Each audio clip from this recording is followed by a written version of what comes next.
Hello friends, welcome to my channel. तो यही video रे आज आम शिखा क्लास 4 रो पाठ 14 कौन अच्छे समभग्नांश कर शिखा। भग्नांश कौन निश्चय तुम मैंने जानी। तो समभग्नांश कौन तो मु गोटे एग्जांपल लेके तुम मान को बुझेबी।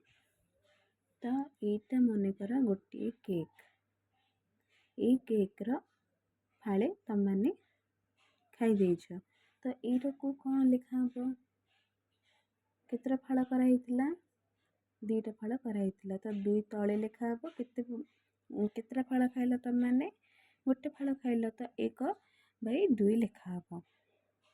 तो लिखा है जदि यहीटा को आम 4 समान भाग करवा ताहले कौन 4टा भाग हो गला। तो तले लिखा हम 4। तो 4टा भाग तुम से 2टा भाग ही खाइछ। फाड़े भाग कले सेटा 2 फाड़ कले सेटा गोटे फाड़े जाऊँगी। जदि आम से 4 समान भाग फाड़ करवा सेटा 2 खंड हो जाऊँगी। तो ये कौन लिखा हम 2 लिखा हम। किंतु खाइज तुम से समान भाग ही किंतु भग्नांशर रूप ये बदलुचे। तापर यहाँ को 4 समान भाग कला को 2 आसला। तापर यहाँ को जदि आम 8 खंड भाग करवा केते 1 2 3 4 5 6 7 8 8 समान भाग कले तुम से समान भाग ही खाइछ। किंतु ये कौन हो भग्नांशर रूप बदलुचे। तो कौन लिखा हम 8 समान भाग है तुम से केते 4 समान भाग खाइछ। खाइछ से गोटे भाग ही किंतु लिखा होती अलग अलग रूप में। तो ये 1/2 जहाँ 2/4 ताहा 4/8 भी सेया। तो यहाँ कौन हम समान हम 3टा जाक समान है। तो यहाँ हूँ समभग्नांश, या कह जाए कौन समभग्नांश।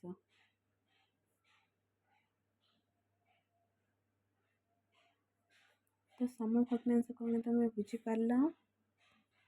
तो आउ गोटे एग्जांपल नबा कौन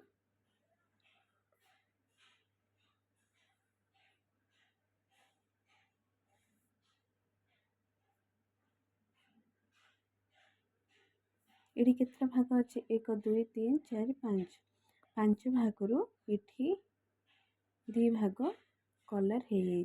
केते भाग रहा 3 भाग रहा। तो 5 भाग 2 भाग रंग हो जाए। तो कौन लिखा हम 2/5। ठीक सेमती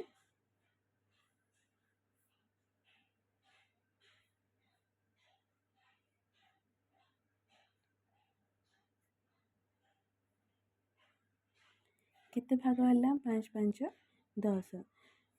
तो ये आम 4टा घर को रंग दबा। तो कौन है 4/10 है।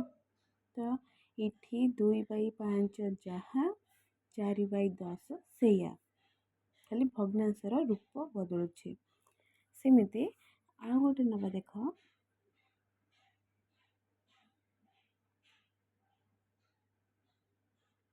वृत्त को आम कौन कले 3टा भाग कले। ठीक सेमती आ गोटे वृत्त को कौन करवा 6 भाग विभक्त करवा। तो ये जो 3 भाग विभक्त कराई ये आम 2टा घर को रंग देदेबा। तो यहाँ कौन हम 2/3 हम ना नहीं। तो ये जो 6टा घर अच्छी 6टा घर आम कौन करवा 4टा घर को रंग देदेबा। तो ये कौन है 4/6। तो ये 2/3 जहाँ 4/6 सेया। तो समान चिन्ह रहा। तो बुझीपार समभग्नांश मान कौन भाग से ही रोचे किंतु ये कौन भग्नांशर रूप बदलुचे से आम समभग्नांश बोली कहचे। तो ये मुझे 2टा एग्जांपल देके तुमको बुझे देछि। अभ्यास कार्य भी तुम्हें भलसे करिपार। तो भिडियोटी जदि भल लगी थाए सब्सक्राइब निश्चय करदेवे।